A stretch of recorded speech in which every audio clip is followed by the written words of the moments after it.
ఊరి తీయాలి, బయట పట్టి కొంత పిసికి కాల పెట్టాలి. నేను చెప్పేదంతా లోకం మొత్తం వినపడాలి, మీ చెల్లి కోసం ఏ రోజైనా నిలబడాలి. నేను పాడేది పాటని కాదు చిన్నారి మాటలే ఇవి, కన్నులు కల్లార తడి కాపాడేదెవరు మరి? అమ్మాయిల వాకిళ్లలోనే సంఖ్యలు బంధించి మరి రంగుల ముగ్గుల పొడి రక్తంగా మారిని పడి. మమ్మీ నువ్వు ఇంట్లో వదిలేసి వెళితే, అంకల్ నా చెయ్యి పట్టి మీద మీద పడితే ఏమని చెప్పను నేను, ఎవరికి చెప్పను నేను?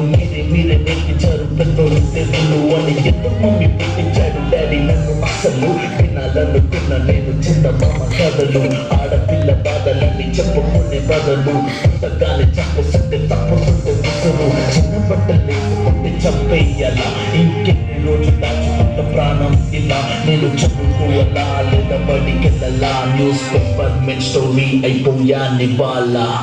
చిరునవ్వులతో కాలం గడపాల్సిన చిన్నారి మనుష్యనే రంగేసుకున్న క్రూర మృగాలకు బలైపోయి 8 ఏళ్ల చిన్నారిని హింసించి అత్యాచారం చేసి చంపిన ఘటన మానవత్వానికే మాయని మచ్చగా మిగిలిపోయింది.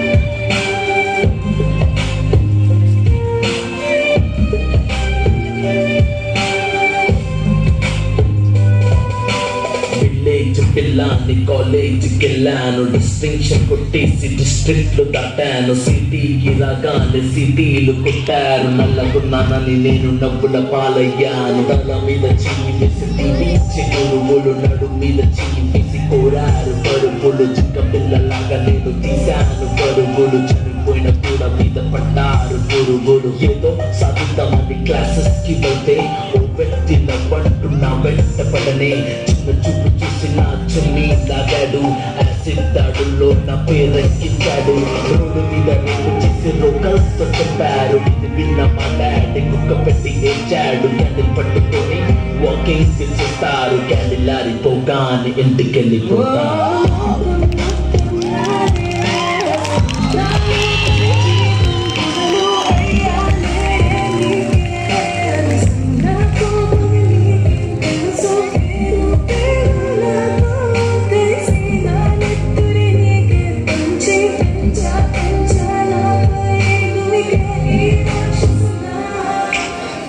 అన్నయ్య నన్ను పెంచావుగా, నా పెళ్లి కోసం బరువులను మోసావుగా. ఎందు ఉంది ఇంటి పేరు మార్చారుగా, ఆయన ఎడుపు కూడా నవ్వుతుంది దాచానురా.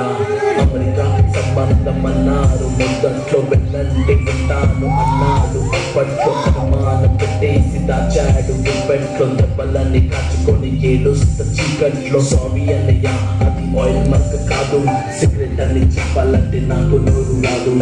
కొట్టుతున్న అంటే నేను కింద పడలేదు, కోడలనుకున్న కానీ పని మనిషిని నేను. నా కాలే పుట్టినోట్లో పెట్టి కన్న మట్టు నెక్కి కొట్టి కొట్టి ఎవరు మాకు కాదు అని లెటరే రాసి నా చేతులు పెట్టి ఫ్యాన్ పొరి వేశారు, చేతులు దులిపేశారు.